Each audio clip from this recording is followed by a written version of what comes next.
My dear brothers and sisters, in a gospel passage today we heard about a miracle which takes place at a wedding in Cana.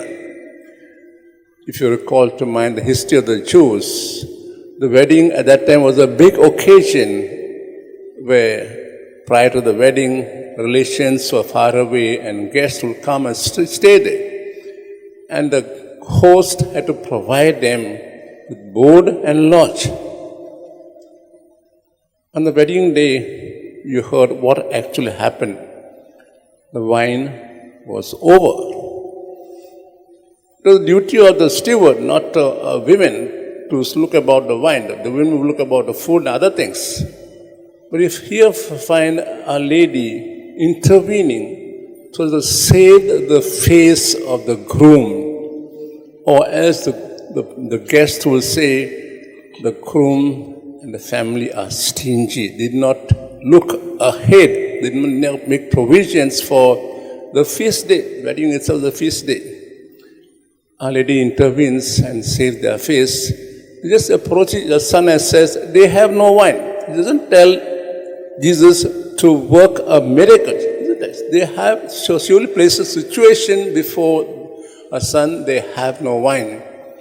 And she has so much trust in her son that he will do something so as to save the situation. And Jesus just does that. And a lady has so much trust in her son, she tells the servants, do whatever he tells you. When you look at our own lives, there are times the wine in us falls short. What is this wine?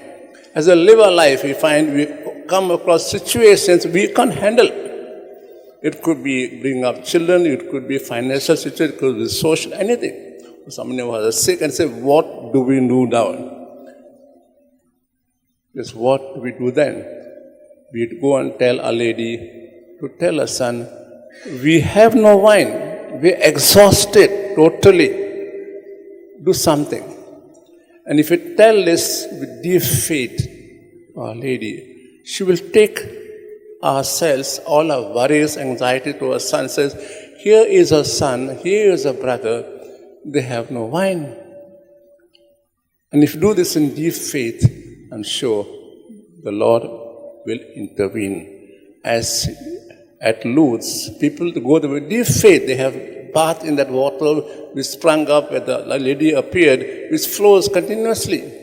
People go there with deep faith, have bath there, though they may not feel physically, but they feel spiritually, and they come back revived with faith.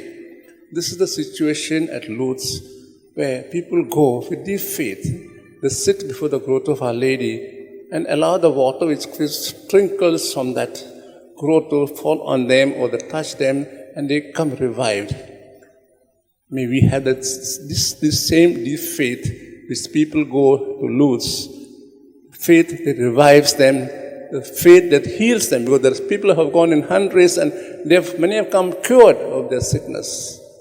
We pray for this grace and tell Our Lady we have no wine, and we do this deep faith. She will do something for us, but we need to trust and believe that she can do something for us.